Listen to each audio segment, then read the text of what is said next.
et Congolais, mes chers compatriotes, mesdames et messieurs, notre nation est au seuil du chaos. La réalité qui nous confronte en ces moments même est impitoyable et sans équivoque. À l'Est, l'insécurité déchire notre République. Malgré de nombreuses promesses faites par le régime actuel, la population ne cesse de sombrer dans la misère et dans l'extrême pauvreté. Les taux de change continuent de vaciller dans une instabilité préoccupante.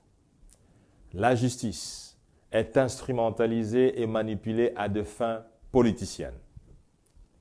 La liberté de la presse et l'indépendance journalistique sont compromises et soumises à de sérieuses menaces.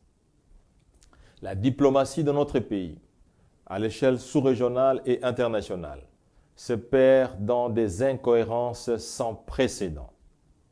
Les jeunes sont sans emploi, les fonctionnaires maltraités, la vie chère, et j'en passe. Face à ces deux astres, je m'étais décidé d'être candidat à l'élection présidentielle du 20 décembre prochain, dont la campagne commence aujourd'hui.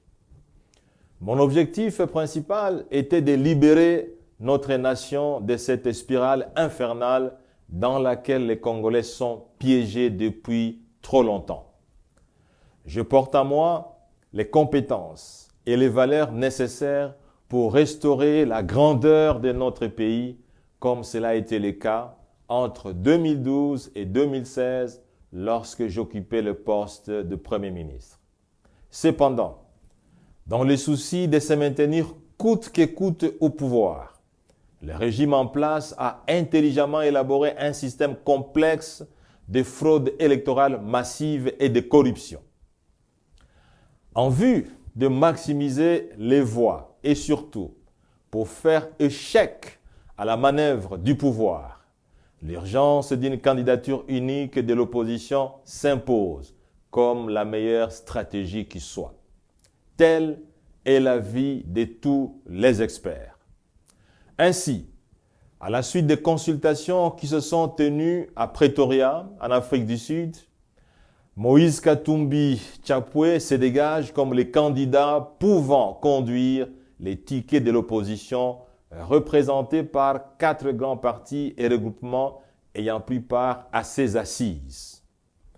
En référence à cette recommandation et conformément à la décision de mon parti, je tiens à annoncer mon désistement de la course présidentielle de décembre 2023 en faveur de Moïse Katumbi Chapwe.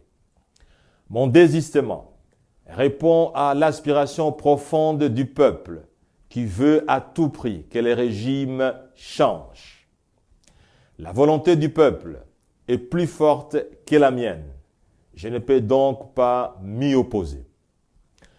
La RDC nous a tout donné. Nous avons aussi, nous Congolais, l'obligation de lui retourner l'honneur et la dignité qu'elle mérite. L'aspiration profonde du peuple doit transcender nos égos et nos ambitions personnelles. Ainsi, j'invite les 2 autres participants aux travaux de Pretoria, ainsi que tous les candidats présidents qui sont soucieux de l'avenir de la RDC et de son peuple, à se joindre à Moïse Katumbi Chapwe pour assurer une victoire certaine aux élections du 20 décembre prochain. Face à la fraude électorale massive planifiée, mais aussi face au monde qui nous regarde, la démarche de former un bloc solide et uni au sein de l'opposition est la seule stratégie que nous avons pour donner un sens à notre combat politique et pour redonner l'espoir au peuple congolais. Pour terminer, je voudrais remercier tous les cadres et membres de mon parti, les LGD, qui m'ont choisi pour être leur candidat à cette élection présidentielle. Je voudrais aussi remercier tous les Congolais qui tenaient à tout prix à voter pour moi à ce niveau. Je voudrais leur dire que ce retrait n'est pas lié à mes objectifs personnels, mais plutôt à l'intérêt supérieur de la patrie. L'amour et l'attachement que j'ai pour le Congo dépassent les limites imaginables. J'aime le Congo, j'aime son peuple et je veux que le Congo